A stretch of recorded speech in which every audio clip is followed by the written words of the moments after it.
Bonjour.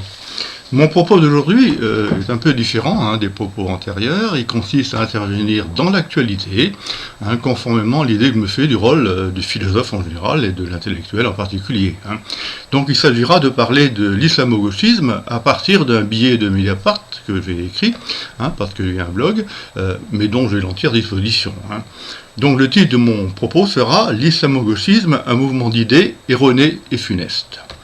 La querelle de l'islamo-gauchisme refait surface ces temps-ci avec une vivacité rare et des arrière-pensées politiques détestables de tous bords qui faussent le débat sur le fond.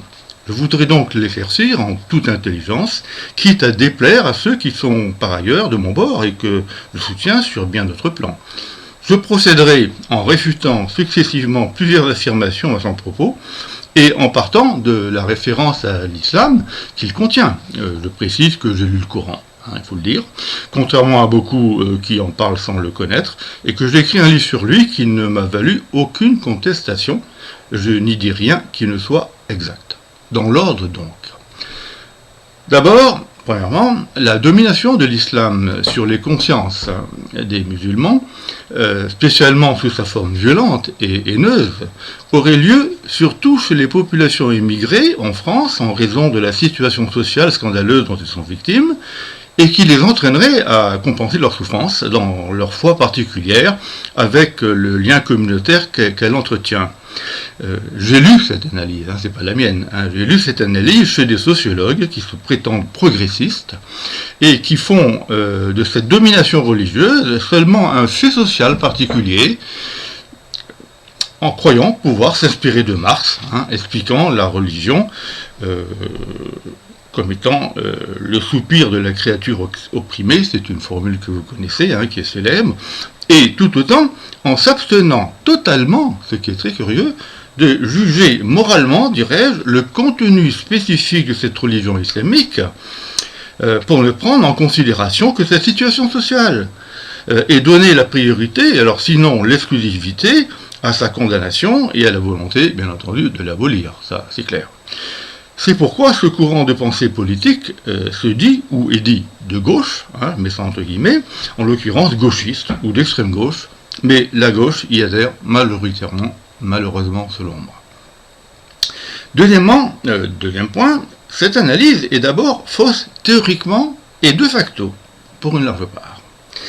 L'islamisme, avec toutes ses tares politiques, est présent dans la plupart des pays arabes, qui ont des régimes politiques dictatoriaux et criminels, de la base au sommet donc, même si la base commence à se révolter, régimes qui exercent leur domination sur leur peuple grâce à l'islam précisément, et en se servant comme prétexte de la charia, dogme coranique qui interdit la souveraineté du peuple quant aux lois qui doivent le régir, la remettant aux mains de Dieu, en l'occurrence, parce qu'il n'a pas de main, à sa parole telle que le Coran l'a définie dans toute une série de domaines de la vie, individuelle et collective, et que le pouvoir en place prétend incarner. On appelait cela autrefois des théocraties, que l'on condamnait alors, parce qu'elles étaient chrétiennes, catholiques le plus souvent. J'ose à peine le signaler.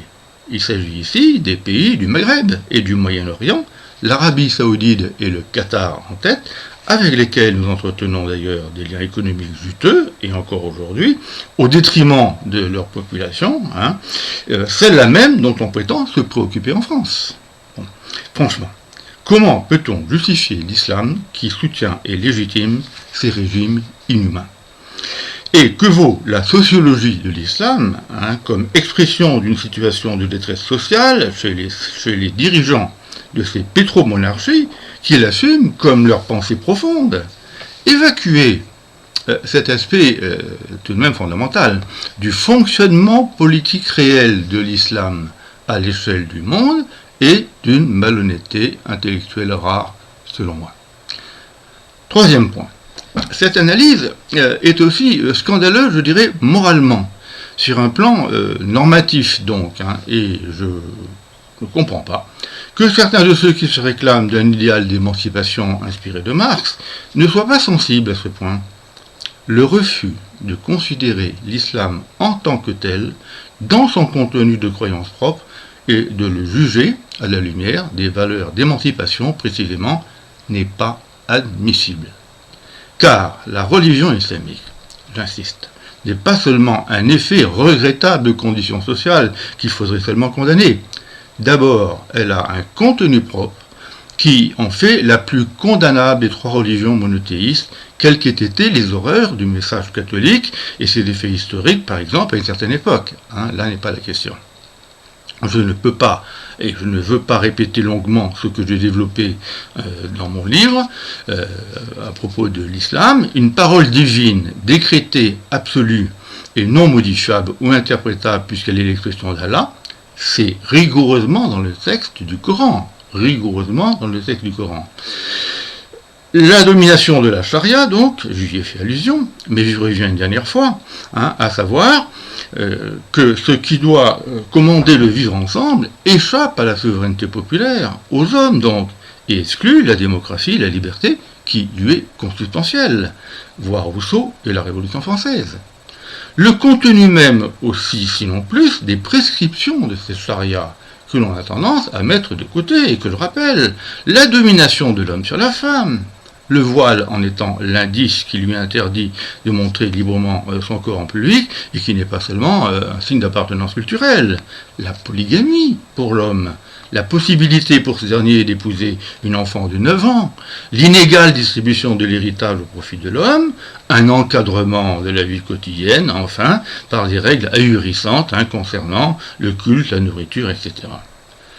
À quoi s'ajoute, hors de la seule charia et sur un plan purement intellectuel, il faut aussi le rappeler, un dogmatisme absolu des croyances qui interdit, par exemple, d'accueillir en biologie la théorie de Darwin, parce qu'elle contredit la thèse de la création divine de l'homme.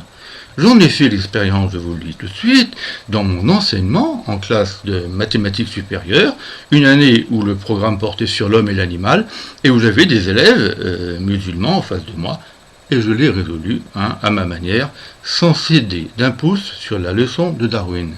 Et je rappelle, pour ceux qui défendent l'islam par rapport aux sciences, que l'apport de cette religion aux sciences n'aura porté que sur les mathématiques, l'astronomie et la physique au Moyen-Âge.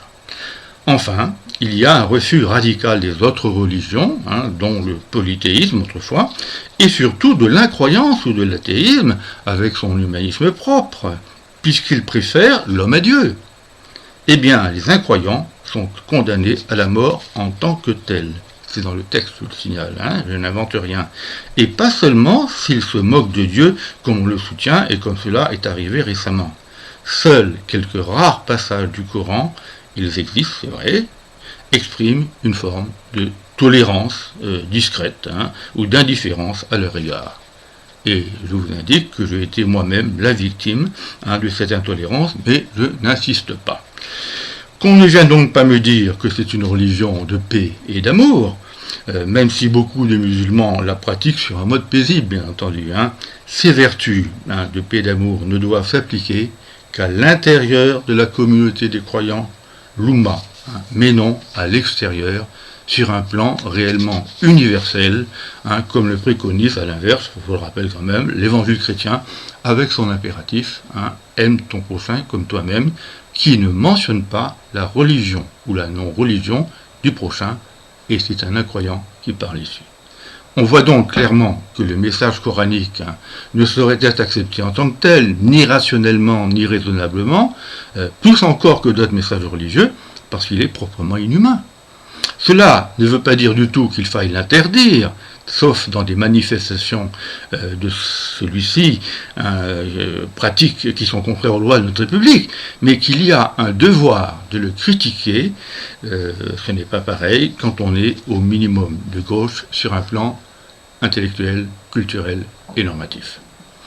Enfin, et pour revenir à la France, où sévit l'islamo-gauchisme précisément, on ne saurait accepter de ne voir dans cette religion, comme dans toutes les religions, qu'un effet des conditions sociales qu'elle exprimerait, comme je l'ai lu dans un article d'un philosophe qui se dit marxiste, et comme le soutiennent d'une manière générale les islamo-gauchistes, alors j'indique leurs sources quand même, ceux du MPA ou des Insoumis.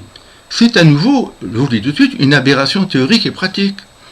Qui traduit une vraie défaite de la pensée hein, dont Finkielkraut n'a pas le monopole aujourd'hui, des faits de la pensée, c'est le titre d'un ancien livre de lui, qui était bien d'ailleurs. Car Marx, la référence dans ce domaine aussi, a toujours insisté sur la causalité en retour de la religion, sur la réalité dont elle est l'effet, à savoir le malheur social, et non métaphysique, bien entendu, devant la condition humaine, sur lequel on n'a pas de prise.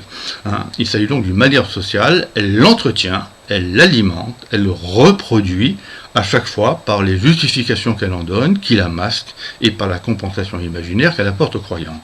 Eh bien, ces deux facteurs liés détournent les êtres humains d'en prendre réellement conscience et de lutter contre ce malheur en luttant contre ses causes socio-historiques. C'est ce qu'on appelle tout simplement l'idéologie dans son aspect négatif et actif, et aucun progressiste ne saurait l'oublier et céder devant elle dans ce cas. Marx, toujours lui, aura eu cette position tout au long de sa vie, voir ce qu'il en dit à la fin de la critique du programme de Gotha, et dont j'ai vu certains marxistes nier ces choses. Il faut s'efforcer, disait-il, donc à la fin de sa vie, critique du programme de Gotha, de libérer les consciences de la fantasmagorie religieuse. Et ce, aussi, par la critique directe des idées religieuses, et pas seulement par la transformation sociale qui en supprimerait l'effet religieux. Il reste, c'est mon dernier point, que l'islamo-gauchisme, tel qu'il anime le débat actuellement et suscite peut-être des réactions excessives à propos de sa présence à l'université. J'en profite pour indiquer que les mêmes qui la dénoncent n'ont d'ailleurs jamais dénoncé la domination des idées de droite en son sein. Bon, ne se réduit pas à ce thème. Il y a en effet trois thèmes importants et dangereux aussi, car plus habiles, plus subtils dans leur stratégie ou leur effet, et qu'il faut signaler, car ils sont alors vraiment largement critiquables, sauf peut-être le dernier. Premier thème, la récusation, figurez-vous, de l'universel, et donc de l'universalisme.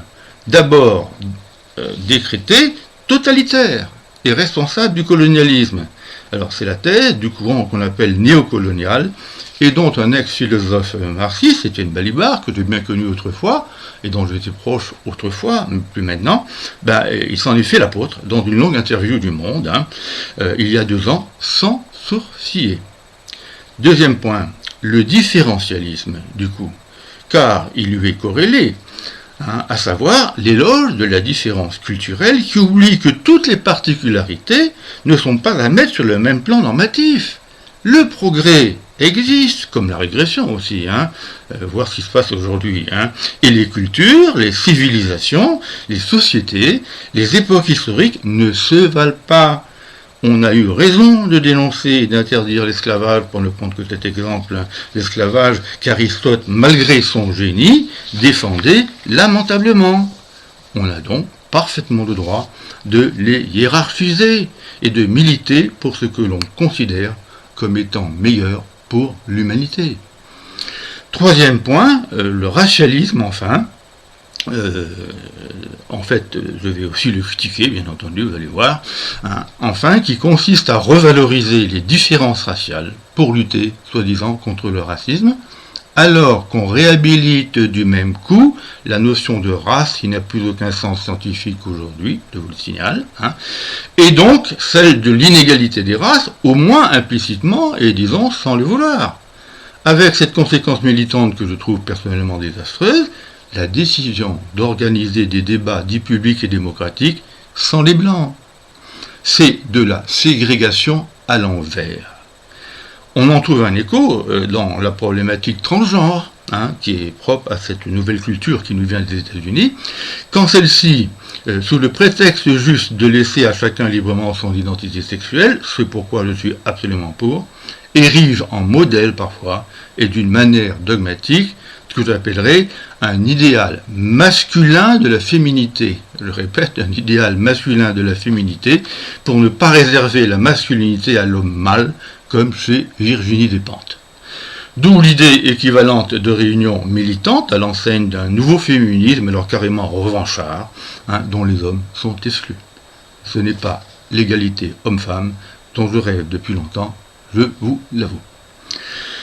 Dernier point, c'est à celui-là que je faisais allusion tout au début de mon exposé critique sur l'islamo-gauchisme.